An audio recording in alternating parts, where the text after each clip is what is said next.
In the beginning, there was just a signal, First thing that you need to know is that the internet is amazing. which sparked connections and revolutions.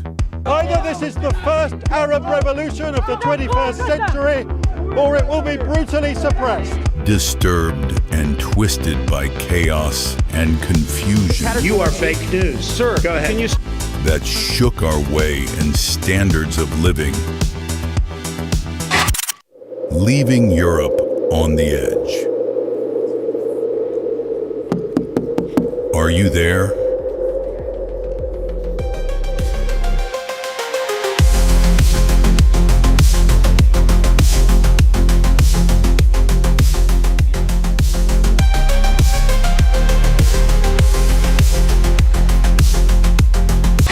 Let the conversation begin. Hello and welcome to this live from Kado. This is the EU Influencer 9th edition 2025. Welcome and really looking forward to a very interesting conversation here today. But before I start, I want to introduce myself. I'm Phil Weiss, the CEO of ZN, the leading digital agency in Brussels. And I want to thank our supporters and sponsors who've made this event possible. First of all, Kado Hotel for hosting us here today in this fabulous venue, and the AVS team, which is doing all the kind of sound, lights, and amazing displays that you see around here. And then we have organizations like Best in Brussels, we have Visit Brussels, we have Association World, and last but not least, we have Fiscal Note. So very, very happy for all of these people to make this possible. Now, this year, we are going to be exploring the topic of Europe on the edge of chaos. Now, the question is, are we on the edge of chaos? And if so, what do we do about it?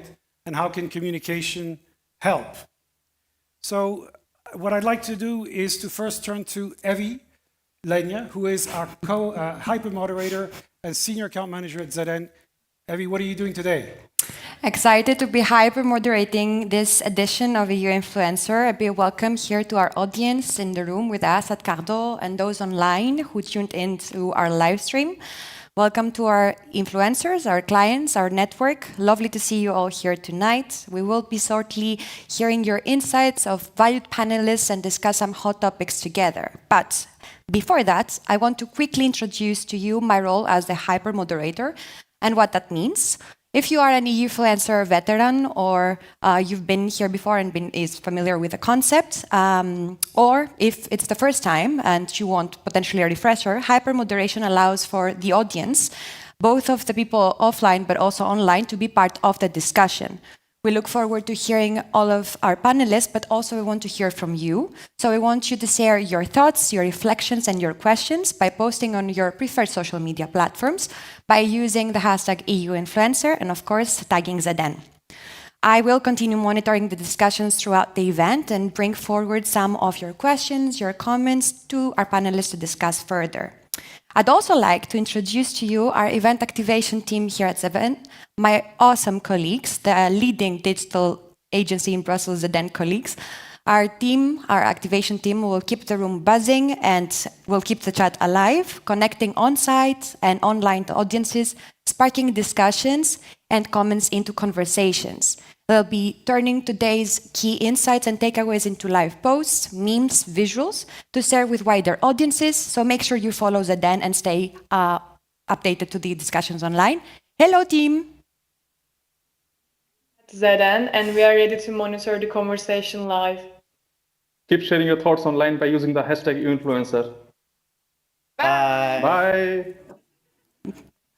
Back to you, Phil.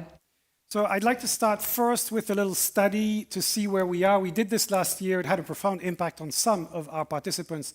So I want to find which channel you are currently using in the EU conversation.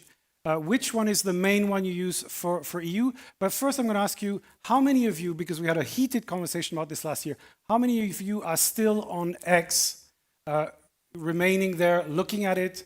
How many of you are still on Twitter X? Put up your hands, don't be ashamed, it's okay. All right, so now wait, keep your hand up. And how many of you are using this as your primary channel for EU communication? Like one person, wow. Okay, now second question, what about LinkedIn? Who is using LinkedIn? Look at that, that is literally 90% of the room. And who is using it as their primary channel for EU conversation? Keep your hand up. Yeah, LinkedIn seems to be ruling the show. And now Instagram. Who is on Instagram? First, generally on Instagram. Okay, so kind of like 90%. And who's using Instagram as their primary channel for the EU bubble conversation? So it's actually a little pocket of Instagrams over here and a few people there. So not a huge amount. And I'll finish with the others that I have to lump together. Mastodon, Threads, Blue Sky. So if you're using any of those as your primary channel, put your hands up. John, I know where you are. Excellent. 1, 2, 3. So it gives you an interesting idea. Evie, what does the internet say about all this? I'm afraid I don't have a twist for you tonight, Phil, because on LinkedIn, people agree with our audience here tonight. 88% of the people voted in our poll say that LinkedIn is the new power corridor. And surprisingly, this was also the case for our ex-voters. So maybe the real EU debates are sifting right into our LinkedIn feeds. You can still, of course, cast your votes or share your predictions by using the hashtag #EUinfluencer. What is the next big channel in the EU bubble, according to your view? Amazing. So now turning to our first panel, please feel free to join us on stage. Truth, Lies and Politics.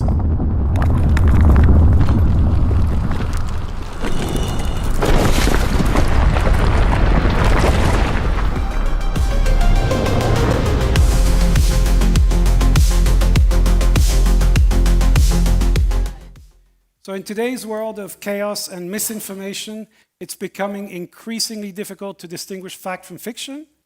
And what we've seen is that people are now using social media as their primary news source. This has been consistent across different demographics, and it's a trend that continues to grow.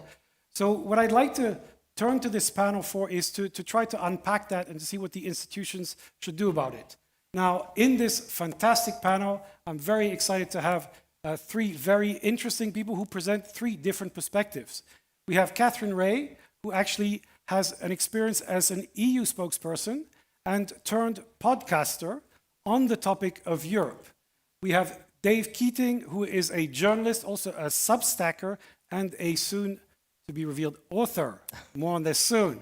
And Alberto Alemano, who is an academic, founder of The Good Lobby, writes on a variety of topics, and both Alberto and Dave have been leading the EU influencer ranking over the past few years. So give them a warm round of applause.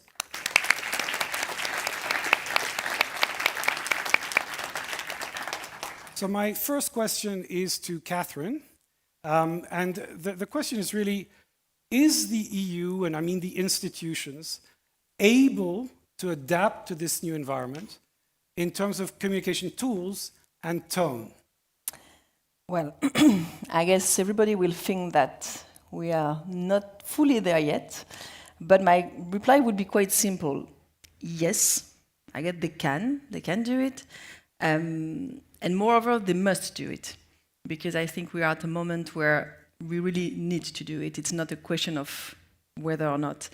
I would say that they do.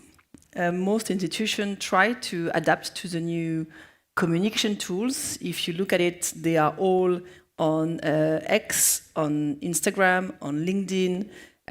They are not only as an institution, but also as DGs, as far as the Commission is concerned, as MEPs, assistant, as far as the Parliament is concerned.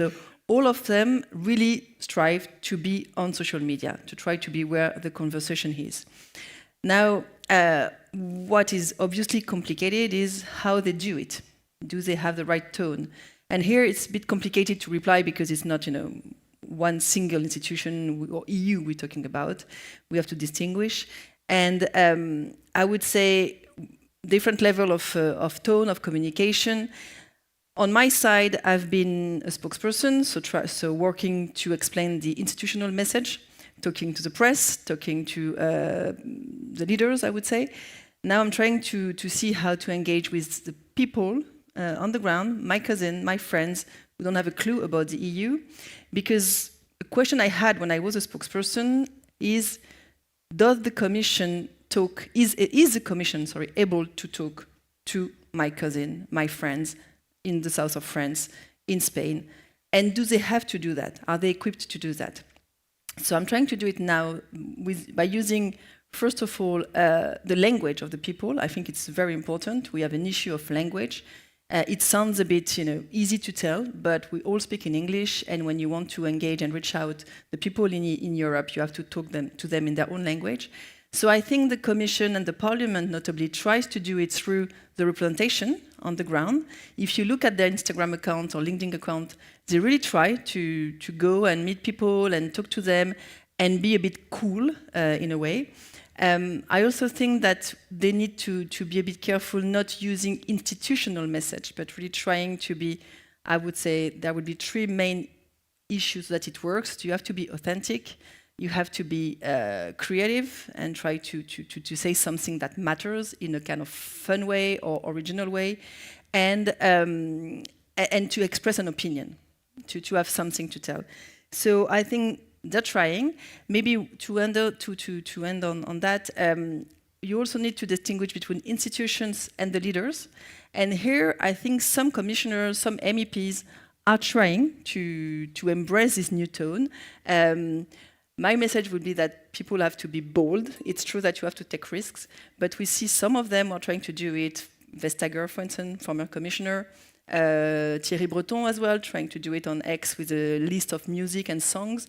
And today I would mention Adjal Habib, who is also trying to use the trends and the tone of the youth. Sometimes it works, sometimes it's a bit more complicated, but at least there's an attempt. Right. And so, Dave, as a journalist, do you think they're getting anywhere in their reaching out to the audiences they want to on these new tools? I think it's a good point that it's much easier to do as an individual than as an institution. It would be very hard for the European Commission's social media account to be very edgy or very bold. I think it's something actually that the Commission account can't do. But individual commissioners, we've seen, I think Labib is a good example, some getting ahead. I don't expect we will see that from President von der Leyen, but certainly some MEPs have been doing this very well. Personally, I would like to see the Commission President being more bold in her social media communications. I think we would need a different Commission President for that. Maybe that's a thought for the Instagrammers that will follow. Tell us what they think the Commission might do better to communicate. Alberto, you've been posting quite passionately about problems with the EU and the direction Europe is heading in.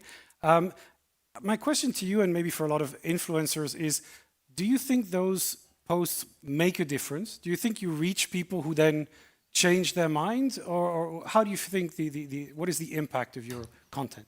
It's a fantastic question. I think measuring success requires to know what success is. And quite frankly, I never asked that question myself, so I don't know why I'm doing it. I simply feel that it's part of the moral duty that all have in contributing to society. In my case, it's very much about fact-checking what is actually happening, providing angles that allow many more people to understand a story, providing the historical view, because I've been around for over 20 years. I spend a lot of time reading scientific articles which are not really acceptable. So my role is that one, is unpacking the news by giving context, by giving a story around it. And I think sometimes I probably shape some stories. And I'm not here, obviously, to tell you which story, but I think some stories have been shaped also by contribution coverage that took a different angle. There are people on Substack. Dave is doing an amazing job. There are people in academia. There are people coming as influencers today, popularizing stories, providing this kind of different perspectives. All of this is giving a lot of vivacity. So I think we're all contributing in a way. And, you know, going back to the previous question,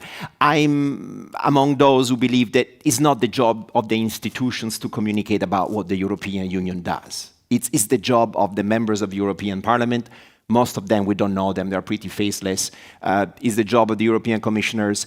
who have to be there on social media, not just on their egocentric trip. They have to be there to unpack and to play such a role. So my role, my idea of the role of these people should be to play the political role beyond the meeting rooms. And I think they could do much better, and they could be incentivized by the very same institutions to do more. And I think that's what the European Parliament has been doing, has been shifting away from speaking on behalf of the institutions and empowering people, influencer, younger, new voices, fresher voices, to tell about their lived experience with Europe. This is much more powerful, and I think that's the way to go, and hopefully also the Commission will follow more what the European Parliament has been trying to do in the past European elections.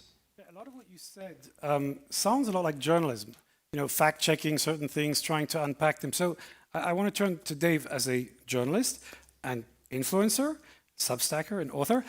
Basically, is journalism in Brussels dying?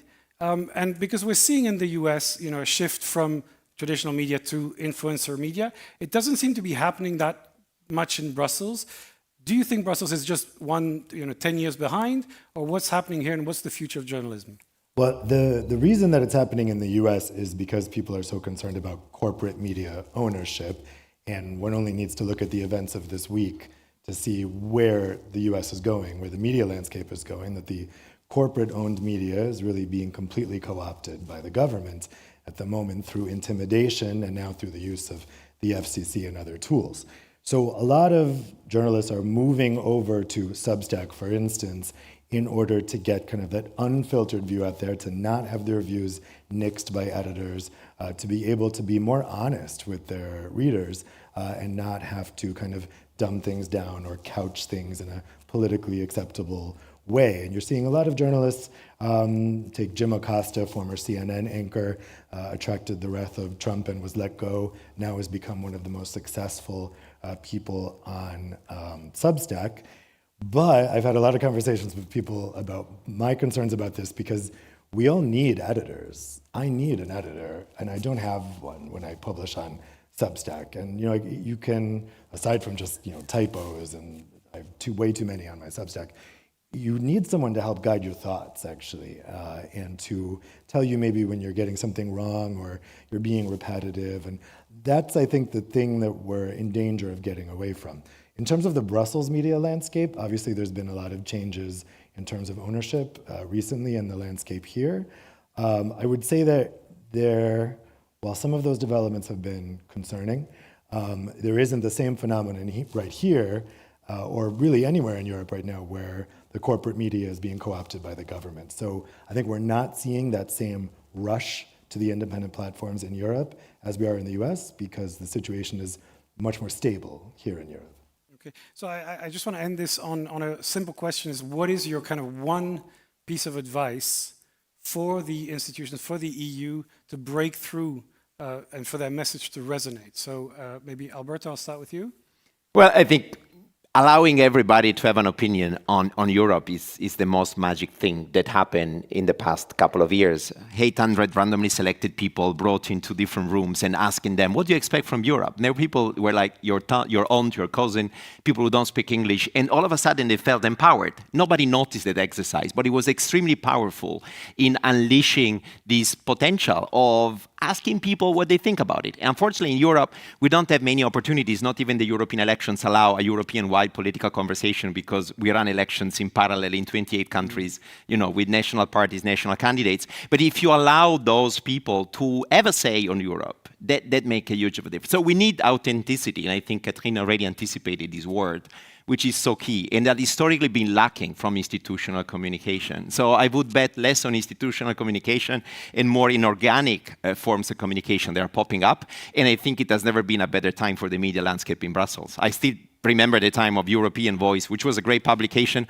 I remember, trying to get some op-eds published in the early 2000s there. And then there was Agence Europe that was pretty much, and you compare there and you look into the future and say, wow, a lot has happened. And this responds, in terms of market, to the demand that many more people have. They have a thirst, they have an hunger to understand what's actually happening in Europe. And this is pretty much aligned with the Eurobarometer, saying, more and more Europeans want to understand what is actually happening at the European level. So they don't necessarily trust the EU per se, but they feel that the nation state is not able to deliver, so they look at something else. So that space is really opening up to many more people to communicate and share.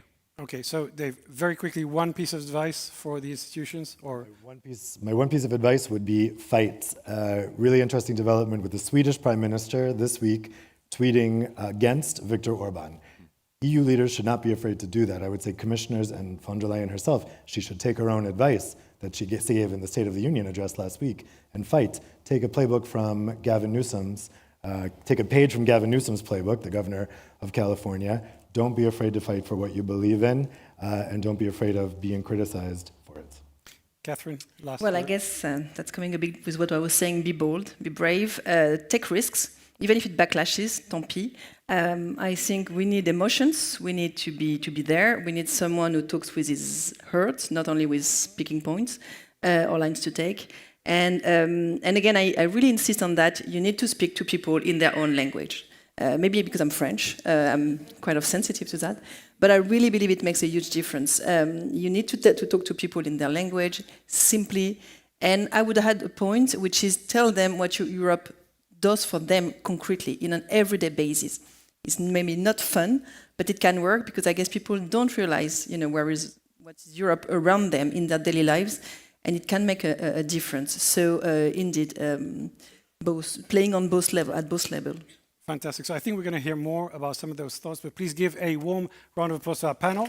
And remember that you can continue this conversation online, and you can basically talk to them here after the panels and online. So now we're going to move to the first ranking. So let me explain what we're doing here today. We are announcing the top influencers in the EU on different channels. We've been doing this every year for the last 9 years, and I'm going to tell you a little bit about how we're going to do this to update you on the methodology. So basically, we have been looking at these different channels. We started very much focused on X, Twitter, and that was the main channel that we looked at for several years because it was where the conversation took place. In the last few years, the whole landscape has basically gone all over the place, and we have channels from all the ones I mentioned, LinkedIn, Instagram, X, and Mastodon, Blue Sky, etc. They're all part of this conversation, so it got very fragmented. So we tried to unify them last year, but we decided that it makes more sense to have separate rankings. So throughout this discussion between each panel, we're going to highlight some of the people who lead different categories, but don't worry, you will see them at the end, and you'll see them online as we announce them. And basically, you can see everything, the full ranking will be published on the ZN site. Now, how do we do this? We basically put a list of people based on past experience. We see what they said in the previous years. We look at how much follower base they have, engagement, comments. But of course, Brussels is a place for niche conversations. It's not about the number of people you have, it's who you're impacting. So we tried to focus on people who are talking about policy in an interesting way, having a follower base, and basically talking about different areas like economy and trade, technology, digital, etc. So we have different categories, and then we have an overall ranking. We excluded certain people, like the communication consultants, like ourselves, posting things on how to write a post on LinkedIn, or 5 things you can do to prompt your AI. Why? Because it's very interesting, but it's not about influencing policy. And we've put that together, and we will be announcing that today. What I want to say is one thing is I think that these people matter because they actually help us to understand what's happening in Europe. And a lot of the time, as we heard here today, they're spending time trying to explain, to understand, to communicate these topics. And I think a healthy democracy needs information and needs a healthy debate. So now we're going to pass it on to Zani, our beautiful AI assistant, for the first ranking reveal. Go for it. Hi everyone, it's me again, Zani. Ready for this year's EU Influencer Ranking Reveal? Let's jump right into it. Now over to the first 4 categories. energy and sustainability, Javier Blas is on top again, powering through the field in more ways than one. Ben C keeps climate front and centre, never letting it slip off the radar. Credit to the full five for charging Europe's green debate. Travel and tourism. John Worth leads here too, and you can bet he made it to number one right on schedule. Nicholas Hall shows how digital strategy fuels tourism. Cheers to the rest of this lineup inspiring Europe's explorers. Migration and human rights. Steve Pears sets the pace again, reminding us legal insight and human rights go hand in hand. Claudio Francavilla carries advocacy right into the heart of Brussels. Respect to the top five for keeping justice on the agenda. Agri-food. Natasha Foote takes first place, digging deep into farming and food policy. Ignacio Sanchez Recarte ensures wine and agriculture always stay in the conversation, and maybe in the glass too. Applause for the full five feeding Europe's future. On Blue Sky, the debates are rolling full steam ahead. Steve Pears takes the top spot this time, a legal mind with staying power. Right behind him is Henry Foy from the FT, then Jeremy Cliff with his trademark transatlantic touch. Stanley Pignall lands in fourth with sharp economist analysis, and Julian Hose rounds out the top five with a strong Brussels voice. Hats off to the rest of the top 10, keeping Blue Sky buzzing. Over on Mastodon, digital rights drive the agenda with Jan Penfrat in first place. And yes, John Worth makes another appearance, proving he's got as many platforms as train routes. A strong five voices, keeping the Fediverse buzzing with ideas. Now on to X, where things get fiery. Javier Blas takes the crown, sparking interest in energy markets across the board. Jean Quatremer is still the political compass of Brussels, while Alphonse Lopez-Tena brings sharp, cutting commentary. And look out for Nicolas Vinocourt and Samuel Dovry-Vesterby, rounding off the top 10 with force. Congrats to the whole group, they keep X loud, fast and unmissable. That's it from me for now. Congratulations to all our influencers across platforms and categories. Until next time, keep the debates rolling and keep influencing Europe's future. So we have quite a few people who are in this room, so please give them a round of applause so they know that you've seen them. And as I said, there are many names, so we will basically be publishing these names and you can see all of them. We didn't mention everyone here because it would take too long. And now on to our next panel. I'm very excited for this panel because we're going to be talking about the next generation of influencers. And this panel actually links very nicely with the previous one. So if we can...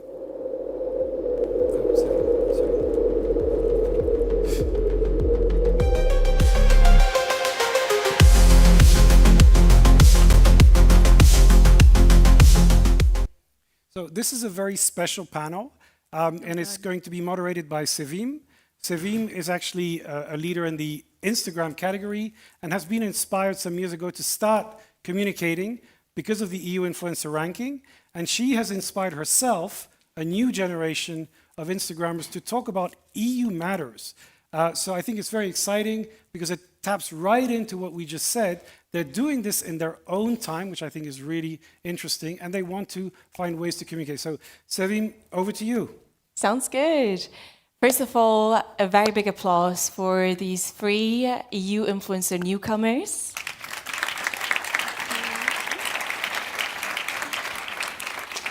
I'm going to give you guys the space to kick yourself off and introduce yourself in a second, but quickly some intro. So what happened beginning of the year is this vision that I had for a very long time of hosting a EU influencer masterclass for more people to do the same as me on Instagram. And among others, Chiara, Claudia, and Annelies were part of the 12 members cohort that embarked on this journey. So with that, I would like to kick off the first question, and maybe you can introduce yourself at the same time. Why did you decide to join, and what did the masterclass give to you? Annelies, you want to kick it off? Yes, of course. Thank you so much, Sivim, for also having us and moderating this session. My name is Annelies Koesens. I am a policy officer by day and apparently an EU influencer by night. And I talk about gender equality, feminism, and diversity in the EU bubble. And the reason why I embarked in this journey is because anyone who knows me a little bit knows I'm very passionate about gender equality, feminism, diversity, and I felt that this was a project that I wanted to talk about for such a long time, but I didn't have the tools, I didn't have the push that I needed, I was a bit unsure, like who would listen to me, and but I always felt that this project was needed. And after the Belgian elections, and especially the European elections, I realized this project needed to start, and I needed to push, and I was going to make it happen, and it happened thanks to Sivim's masterclass, and that's the reason why I joined the masterclass, because it allowed me to get the tools that I needed, it allowed me to share a space with the other influencers to brainstorm, to exchange, for them to let me know what would work, what didn't work, and also just to have a community now and friends that support me as well. And one of the main lessons I learned also from the masterclass and having started Her Voice EU is that you don't need a big following. You don't need to have millions of followers to have an impact, because I've been privileged enough already that some of my followers reached out to me, wanted to engage with me, and sharing with me that my page has helped them in some way. They resonated, they feel less alone. And for me, that's the real measure of the impact so far from Her Voice EU. And I think it's a brilliant work that you're putting out there in such a short time span, guys. We're talking about you guys launching your Instagram accounts in March, so only a couple of months, and all of you guys are thriving. And in the audience, there are many more of EU influencers from the masterclass sitting, so maybe you can raise your hand as well. So make sure to talk to them afterwards. But Claudia, you're talking about a very interesting subject, namely finance and EU budgeting. Tell us about it. Yes, I just honestly was super curious about why people say the EU, I don't know what EU does. I don't see it. I don't see it anywhere. And I just try to explain this concept that basically every single policy that we are talking here is somehow financed, is somehow decided years ago. So that's how I connected this with my really strong belief of, individual equity, that everybody deserve the same rights, the same opportunities. And I brought this on a higher level, regional development, right? Like we should be able to develop the regions in south of Spain or, north of whatever, Poland, to really explain them on the ground what EU does, how it's financed, how they can get some stuff themselves there. And I love big questions, so I just decided, why don't I just talk about it? If people tell me, you need to chill because you overthink, no, why don't I deserve to make big deal out of things that are big deal to me. And I think that's very fair. And with that to Chiara. So Chiara attended the masterclass, it was 4 sessions in total. And I gave her all the toolkits, etc. And Chiara said, push everything from the table and created her own thing and pushed forward a new way of communicating on social media, namely about EU pop culture. Tell us about it. So yes, I talk about pop culture, but maybe started a different way, because why did I want to join the masterclass? I am a writer, so I work in the parliament, but at night I am a writer and I write about European topics. But writing is very lonely. I was the only person at my desk at home being passionate about European topics. And Sivim told me she was starting a masterclass. And then I was like, as you just said, I don't really am there for the tools. I am there for the community. Really, you have to understand, I'm such a big EU geek. I always say if someone would cut me, I would bleed blue and yellow. That's how deep it goes. And I'll keep it short for now, but what I got out of this masterclass are these lovely people and many, many more who are also geeks for the EU and for the European idea and spirit. And we might be just a few for now, but I get a feeling we will be many soon. Which leads perfectly to the next question of what your views are on EU communication when we look in the future. What I've realized from the masterclasses is that none of them needed the tools actually, but just a kick in the bum to get started. That many people have the skills and the motivation inside of them to get started, to communicate, but not the guts necessarily. So linking to the previous panel of what you, Catherine, said, like the courage to do so.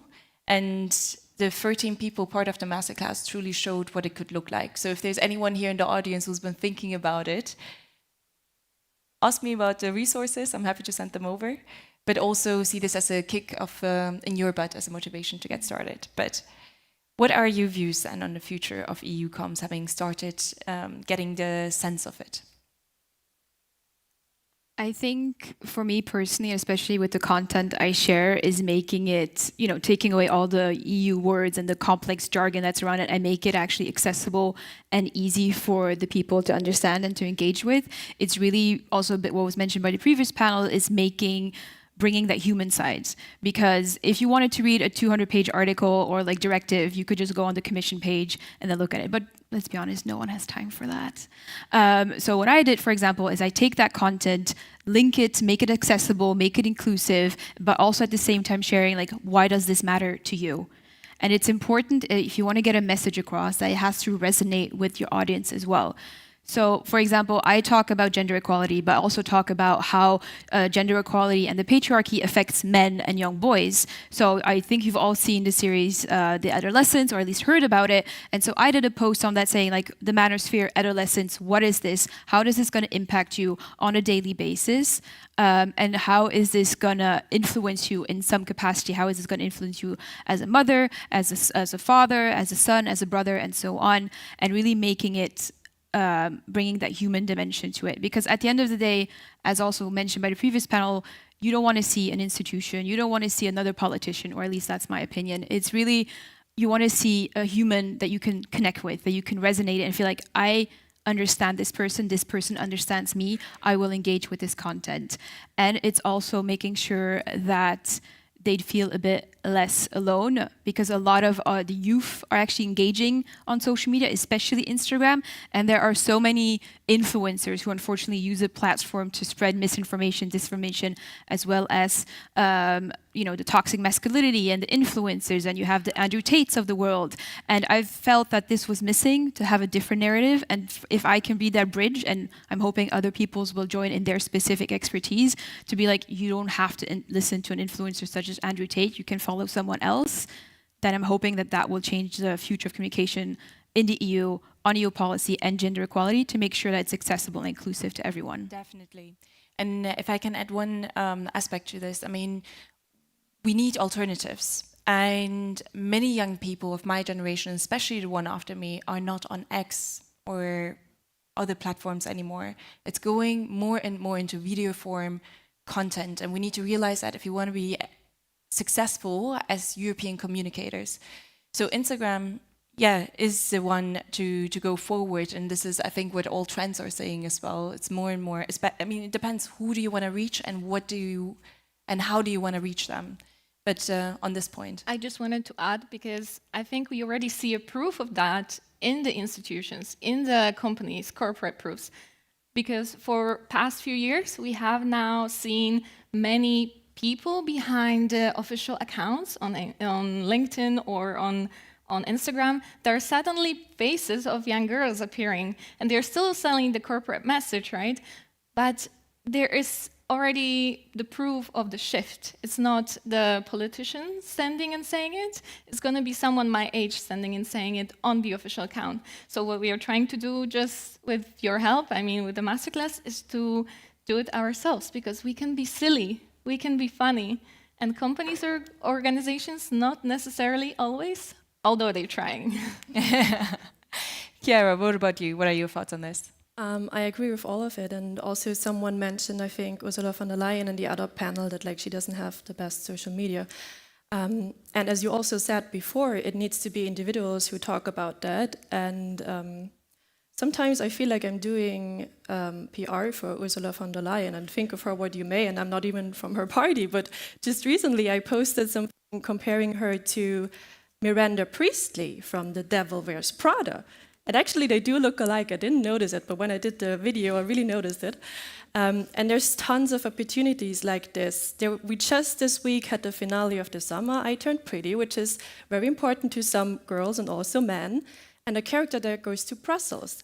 And so I did a post on what would this character do in Brussels? Well, she would go and visit the institutions. And maybe I'm not talking about policy, and maybe you don't understand the European Union after watching my content. But I hope that you got interested and that I can be like a vessel to make you more interested, and then you can go and seek out the information somewhere else. Totally, yeah, 100% underline that. And finally, I mean, you guys are sharing the European story through your eyes. And what I also noticed is constantly in the content that you put out there is the usefulness aspect. You're not necessarily communicating from, oh, I think this is important, you should know about it. Well, that's definitely the aspect as well.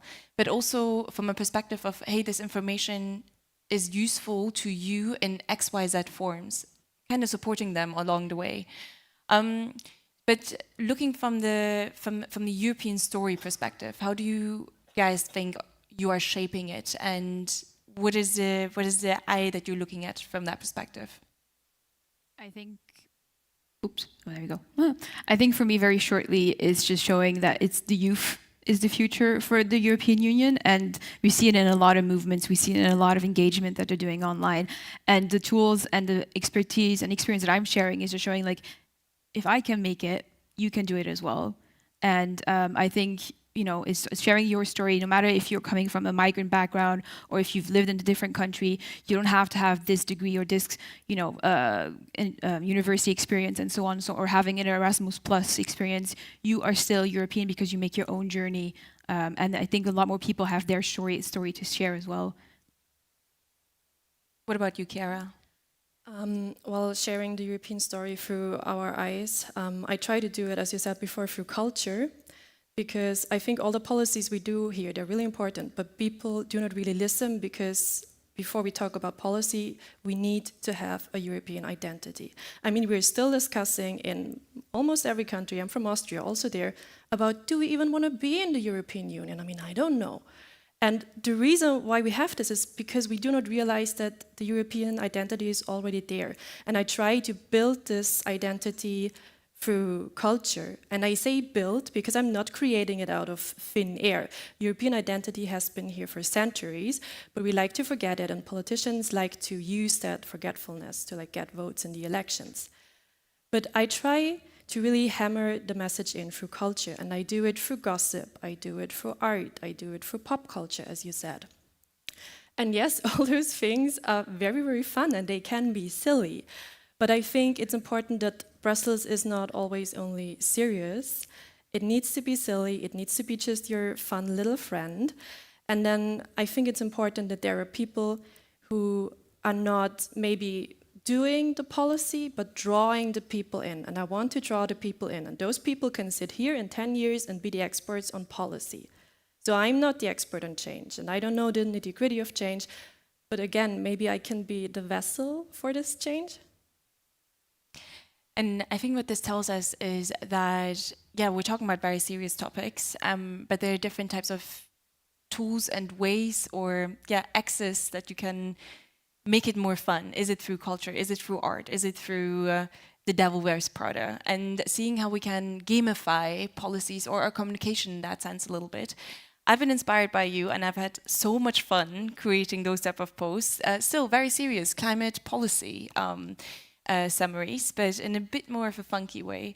And I think what all of you are getting into here is we need different type of individuals that attract different types of people. And for that, we need more and more people to be on social media, to do EU communications, in particular on Instagram, because it's such a individual connection heavy platform. And a lot of people don't do it. Either they don't have the tools, or they don't feel comfortable, or video is not their thing. Well, to anyone older than us, I would say try to collaborate with younger peers, like the EU influencers who are sitting here or have been part of the masterclass. You can find them, by the way, through the Instagram account, which is called EU Influencers. They've been all linked there with all of their profiles. but it's a new way of experimenting and thinking that I would highly encourage anyone sitting here. And why not collaborate? Why not get younger people on board who know the tools and have the skills to do that? But Claudia, what about you? I think I really want to believe in this story. Everybody is saying now that we are going towards decentralization, you know? Communication decentralization or project management, or, you know, we want to involve people, interact with people on the ground. Then we see some resistance actually when it comes to projects. So I believe that this will happen, but this needs to happen with people who are already on the ground. So they have to have a voice somehow to say, hey, yes, we are there and we are interested to participate, just give us a platform. And I feel like we are kind of this platform to interact with them. And I think that if you ask what is the European story for the future, that will be the story there, right there. And we're very curious about your thoughts and hope we can mingle later in the networking session. So make sure to chat up to any of them or the EU influencers sitting here in the room. Maybe you can raise your hands again, the participants from the masterclass. Yes, we're over there at least. And again, you can check them out on the Instagram account, EU Influencers. They're all listed there as well. And with that, I would like to thank all of you three for your contributions and your insights, the audience for listening and participating, and Phil for giving us the stage. Thank you.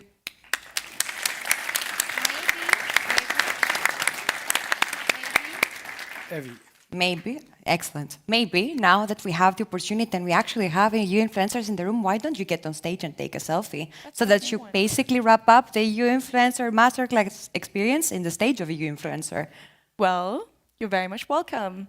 Come on. Yes, come. That's a great idea. There's another one. Perfect. In the meantime, I can say that at least John has been posting on Blue Sky about the ranking. So thanks, John, for giving me a shout out. Keep posting. I see some posts on X, not a huge amount, but this is also happening. And of course, LinkedIn has a slower pace. But anyhow, you have plenty of opportunities to do some more selfies with the Instagrammers and with everybody else. And yes, we also have Clement Schuster posting. Do we have perfection? I think we're striving for perfection. Everybody smile. Well, you're in a picture of important EU influencers at this point. Thank you so much. You. And I think with that, we can hand it back to Zaini for the next rankings reveal. I'm curious. Hi everyone, it's me again, Zani. Welcome back to the EU Influencer 2025 ranking reveal. Let's dive straight into today's categories: economy and trade. Stanley Pignell claims the crown with his sharp economic analysis. David Hennig isn't far behind, unpacking trade like no one else. And Finbar Birmingham adds his reporting edge. Jeremy Cliff and Sari Aho Havren round out a strong five who make economics anything but boring. Foreign Affairs, Stefania Benaglia leads with policy punch, while Sari Aho Havren brings her regional expertise into focus. Lily Bayer adds a journalist's perspective.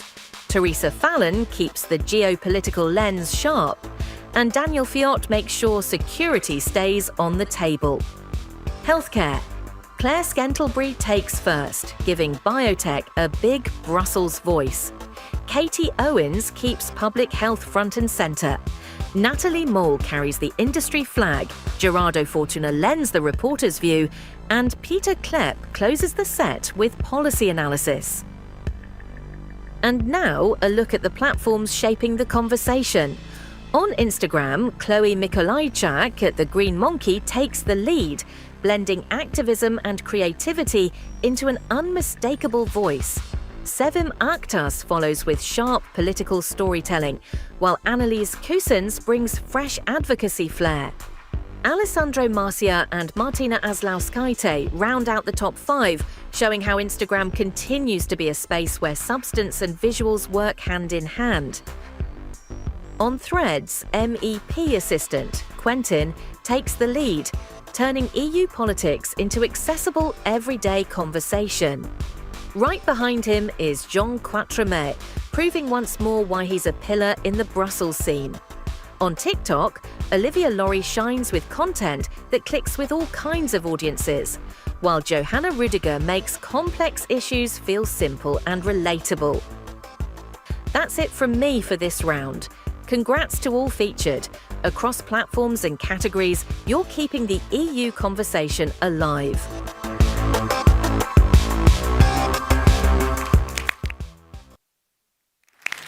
You have some of these people in the room, as you just saw, so please give another round of applause. And as they told you, talk to them, follow them, find out about where the conversation is heading.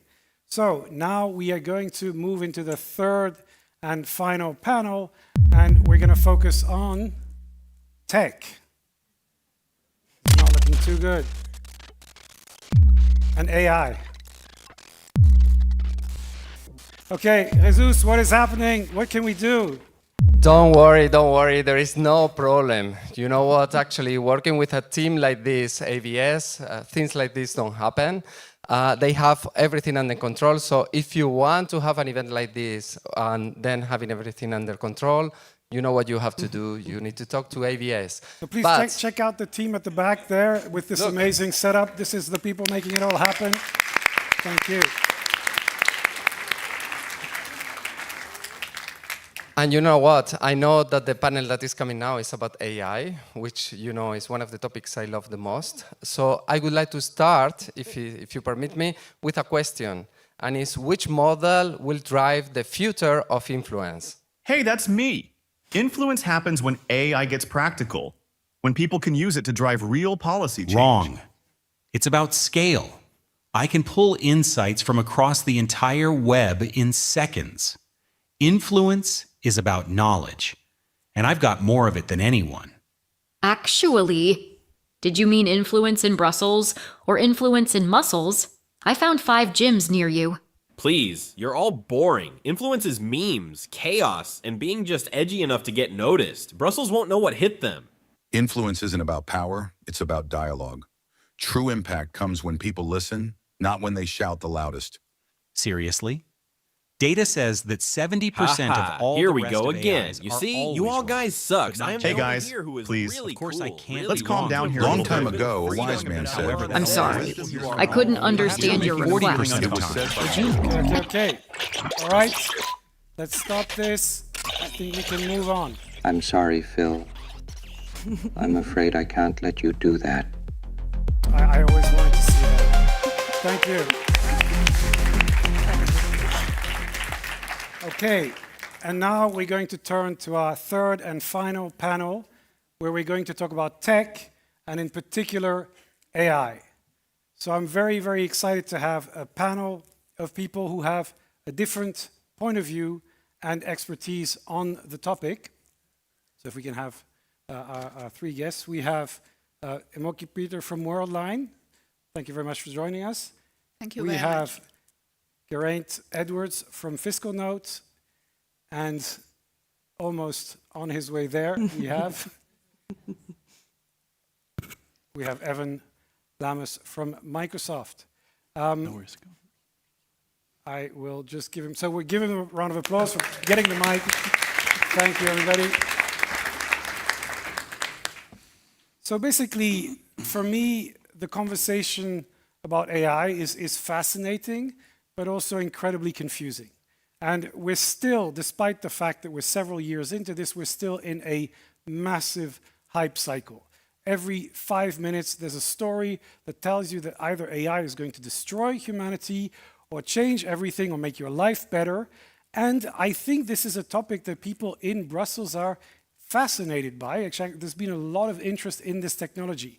Now, the question is, how much of this is hype and how much of this is a real transformation? And I'm going to ask Evan from Microsoft. Evan, who was here, by the way, on the EU Influencer team 9 years ago at Euractiv. So very happy to have you back in a different reincarnation. So basically, do you think that this AI revolution is being massively overhyped, or is the change really happening? I think it's actually a little bit of both. I think there are components of AI that are definitely overhyped, and I think there are components of AI that are already reality or even underhyped. So if we're talking about AI that's going to fully replace my job, I don't need to do anything anymore. Something can independently and autonomously do everything that I know how to do. I think that's overhyped, at least at the moment where we are right now.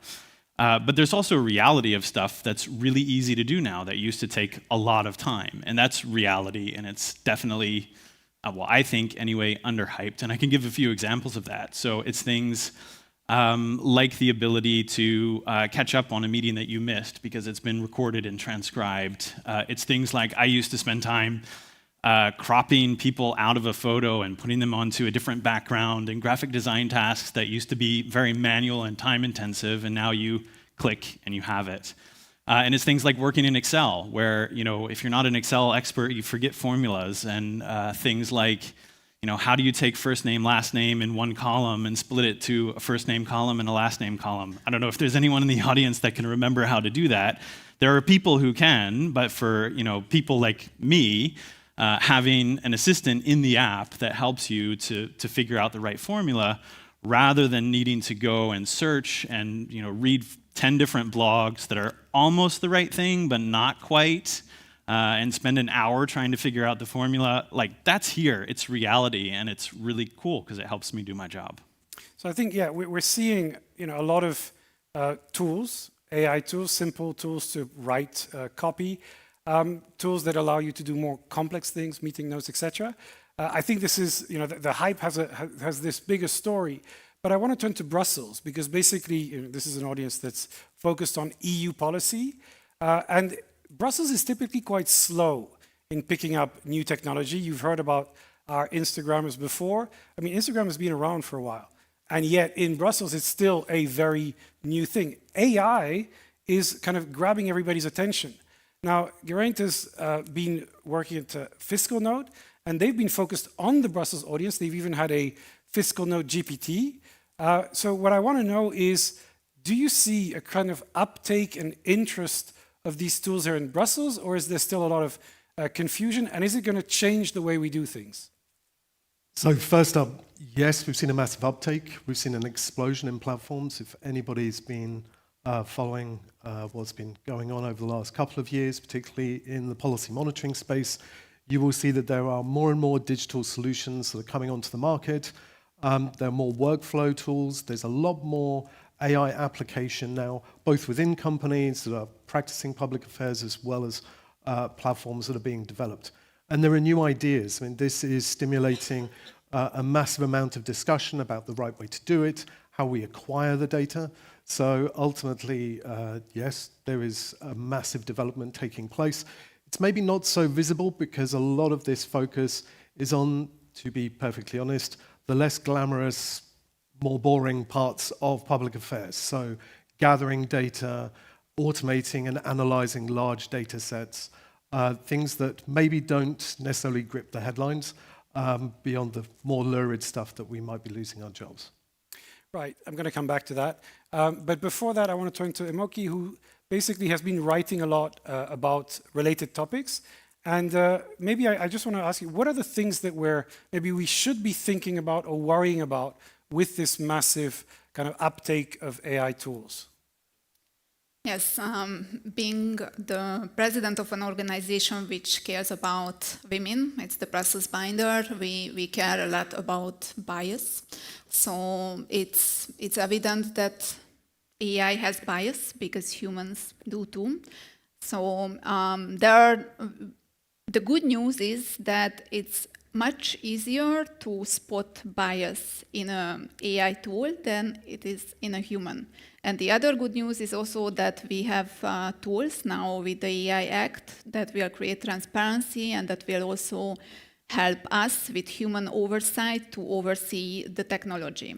Now, when it comes to bias, it's not just the technology biased. of course, humans are, and we also need to analyze our approach when it comes to bias to using the technology, because we have seen endless research lately, for instance, from Forbes, from Harvard Business Review, which explains that we are biased when women versus men are using AI tools. So when I invite you now to think about a female colleague, let's call her Sylvie, doing a fully AI-powered pitch in front of an audience, what do you think about her? Is she brilliant? Is she using cool tools? Is she innovative? Is that the first thing that comes to your mind? Whereas you think about Paul doing the same thing, what comes to your mind when you picture these two different genders? The reason why I'm bringing up is because we have evidence that women are looked at it with a lot of bias, like they are incompetent, they are lazy to do the research themselves, they are, finding shortcuts to things, whereas men are praised for their brilliance and for their innovative and future-looking approach. So that's, again, something that we have to analyze ourselves and think about ourselves when we look at the tool, but also our approach to the tool. And I want to ask a kind of a broad question, which is kind of, always in the conversation, which is, and you have to be honest with this question, which is, in the next couple of years, how many jobs do you think in this room are going to be replaced by AI? Evan, it's in your personal opinion, of course. In my personal opinion, I don't. You had another way of phrasing this as well, which is, is AI going to replace you? I think AI will replace some of the things that I do, but I hope that I'll grow, and I hope that it'll enable me, and it'll help me to focus on the things that I really like doing, and spend less time trying to figure out Excel formulas. So I think it'll change me. I hope it doesn't. I'm optimistic. I don't think that it's going to take away my job as long as I'm focusing on the things that I can bring to the table as a productive human being. Okay, so Geraint, in a more specialized area, because you're providing tools that allow people to do research, analysis, and stuff like that. Now, this used to be done manually or semi-manually. We're also seeing law firms that are kind of replacing entire categories of jobs. So do you think it's going to replace people in part or in full?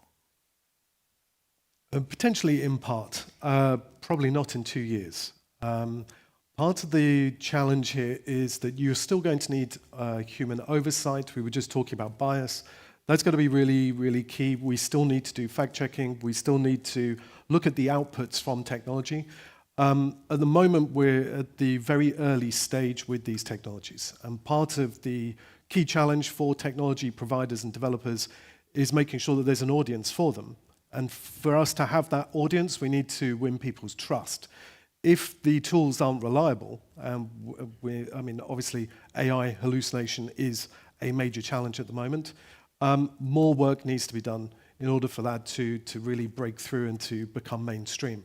I think that if AI tools continue on a trajectory of improving as more data becomes available, and then we see diffusion and there's more practice, I would say, longer term, between now and 10 years, certain categories of worker may well have disappeared. But ultimately, I would agree with Evan that really it's more of a transformation as to what is needed rather than roles being eliminated. I am optimistic, and I am also optimistic because we have data on that. So Google made a really good research not that long ago, which says that over the next 10 to 15 years, it's 7% of the workforce that will be replaced, and basically only those segments which are very repetitive or very,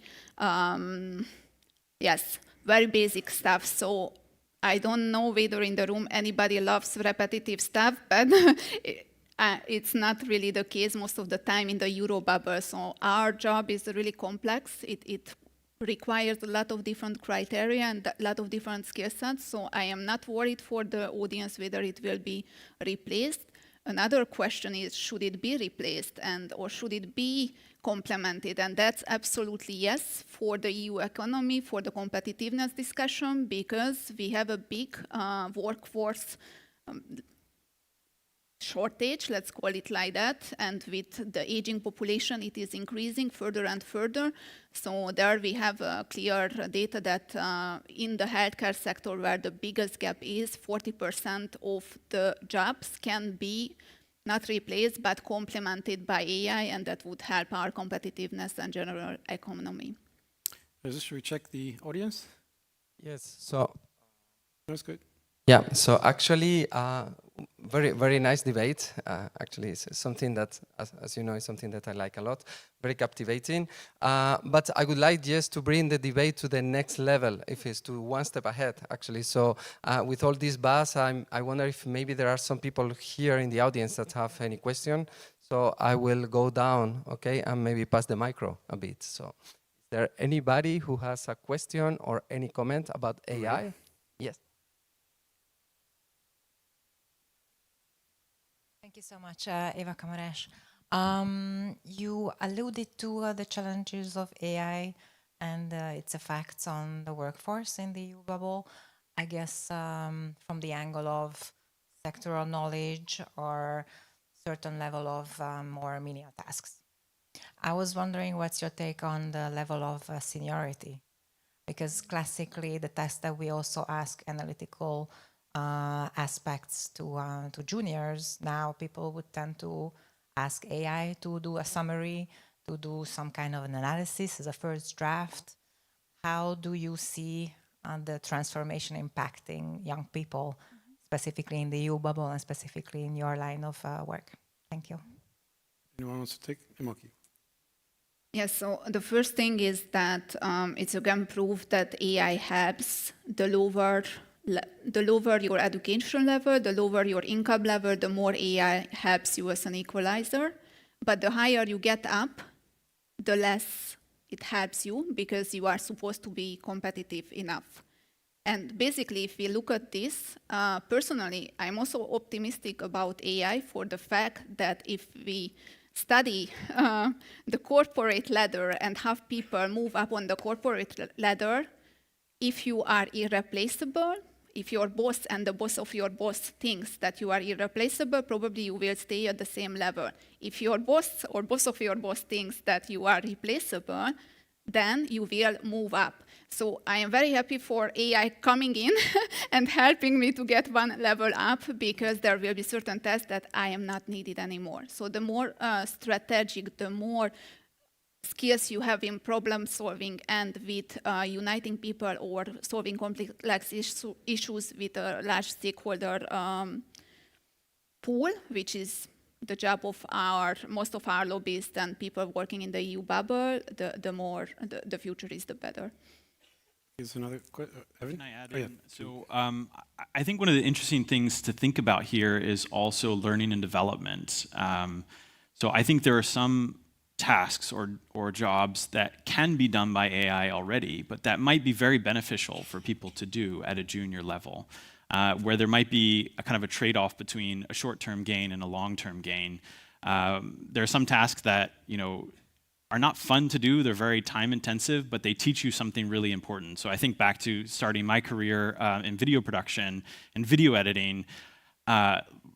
Watching through hours of interviews, it's horrible. AI could probably do a summary, but it taught me a lot about storytelling and messaging that was really important. And I think that's something important to keep in mind, that we don't force junior team members out or out of certain tasks where they learn and grow and develop, even if it's something that can be done by AI.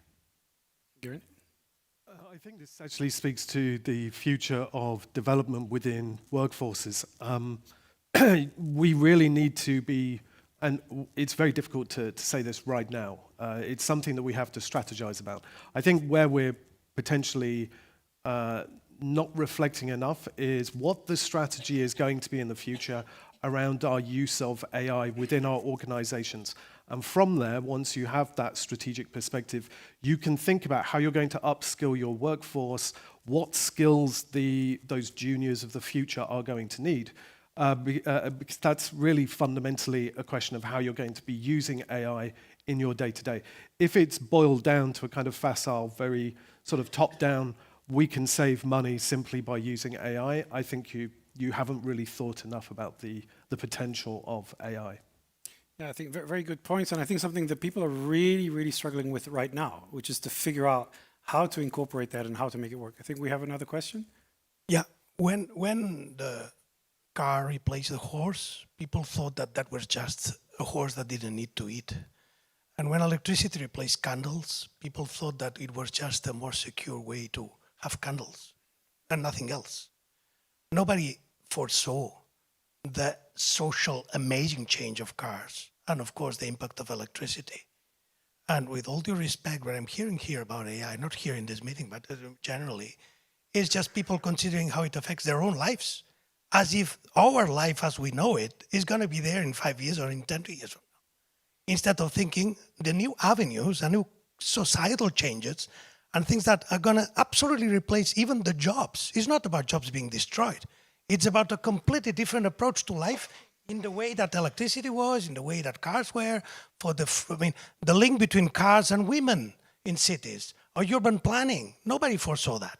So what I mean is that this approach about the impact of AI, looking at our lives and seeing how it changes our lives, as if our lives are going to stay with a guest in the room, instead of realizing that it's a completely upside down change. And our jobs, whether they exist or not, I don't know. But if they exist, they will be completely different, completely reshaped. Probably not in our lifetime, which means, let's say how much, I don't know how much work time we have ahead of us, but definitely in terms of change, I think that's what we should be looking at. Cars, electricity, just horses that don't eat, or candles that are more secure. It's a bit more than that. Anyone wants to take that question or comment? Yep. I mean, I think this is maybe going back to the initial question around hype. You used the example of computers. It's a really, really interesting question around, I'm going to use the example of computers. You were talking about electricity and automobiles. The personal computer, when it was first launched onto the market, still took decades before it was truly adopted. And when we've made other technological changes, electrification is another good example.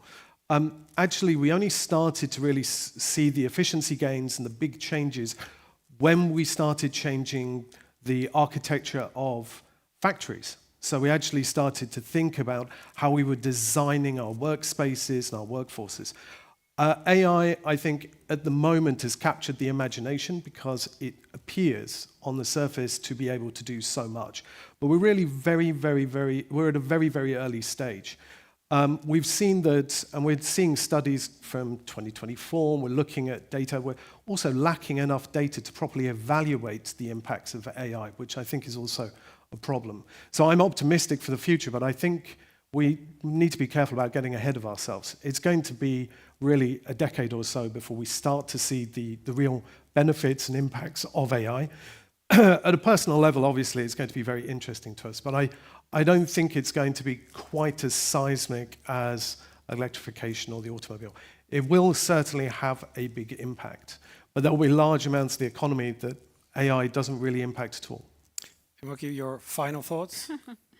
I don't look at it as horses versus cars. I look at it as Sony Ericsson, and iPhone 16, 17. So your first phone probably wasn't a very powerful phone. Probably it was on the heavy side on Ericsson, so Sony Ericsson, but it developed over time. And it's the same way I look at AI. Now we have data that it will take about 20-25 years to reach full update in the EU. And today we are at a level where only 11% of the companies took up and only 1 in 4 citizens interacted with AI tools. So it's still a long ride. Right. So for me, actually, a very good question. And I think the debate is fascinating. I'm reading The Singularity is Nearer, for those of you who like to geek out on these kind of books. It's about the fundamental transformation of humanity with AI. And if you read Yuval Noah Harari, you'll also have these kind of phenomenal transformative things. And I think there's something fascinating in that thought experiment.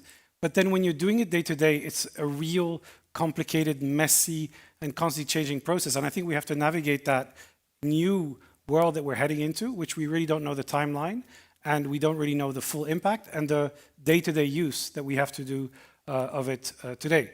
But I would like to thank our panel, and again, continue those conversations online on LinkedIn, Blue Sky, X, wherever you want to have those conversations.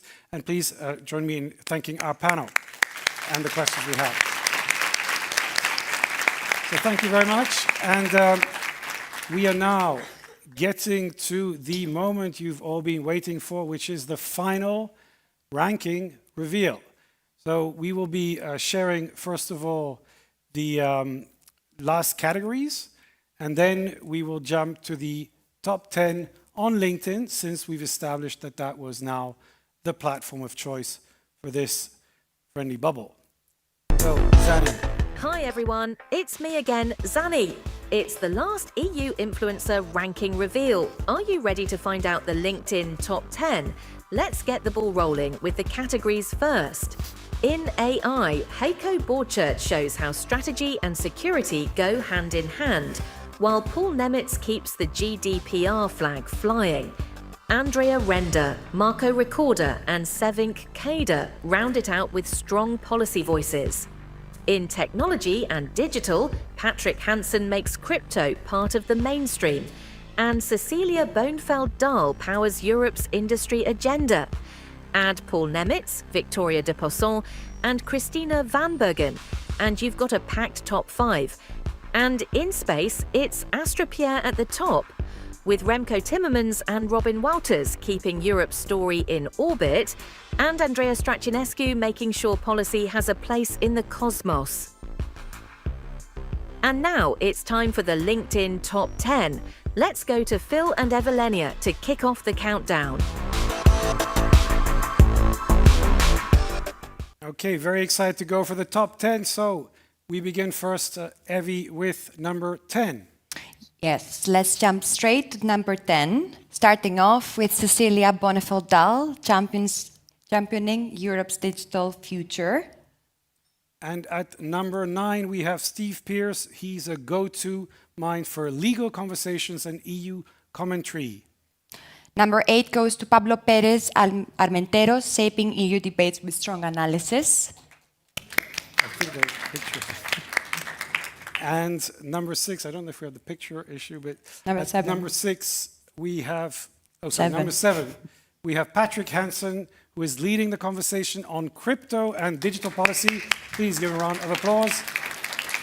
And now number 6, with Dirk Jacobs, representing Europe's food industry at the highest level. And number 5.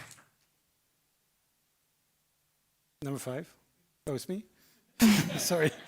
We have at number 5, we have... Ignacio Sanchez Recarte. Ignacio Sanchez Recarte, sorry. Got confused with things. Thank you. Big round of applause for number 5. And number 4, Marco Ricorda, bringing creativity and impact in EU communications. And at number 3, we have Marina Zanchi, expertise in health and digital programs. I think you have to make it excellent. There we go. And now runner-up, the reveal in place number 2 this year, Natasha Foot, freelance reporter, setting the agenda in EU agriculture and environment reporting. And finally, and drum rolls, please. At number 1, we have Alberto Alemano, the ranking leader of last year. So Alberto, please, can come on stage. Congratulations. Well done. Thank you for the conversation. And congratulations. So please join me. Now you can check the full influencer list that is being shared online. So all the names are there. Some people in this room will not have heard their name because we went quickly through it, but will be on the list. So please double check. You should be tagged by our accounts or on the website. You can actually scan the QR code here. So before we wrap up, a couple of things I'd like to do is to invite all the EU influencers, past and present, and of course, our wonderful Instagrammers, so they can bring some color, to do a photo on stage. So please come as we do it, so we can do a quick selfie with everybody. So please, you can feel free to join us on stage.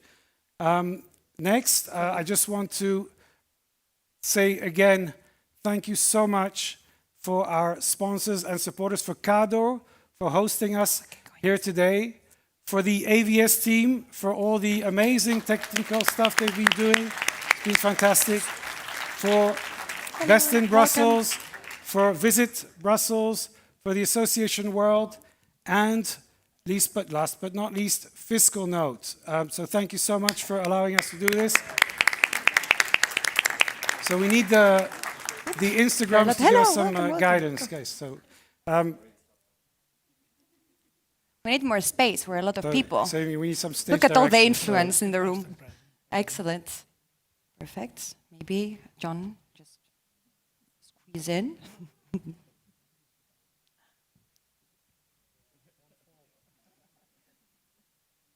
Right, do we have everyone? Oh, we have who we have. Okay. Yes, you are. Thank you so much.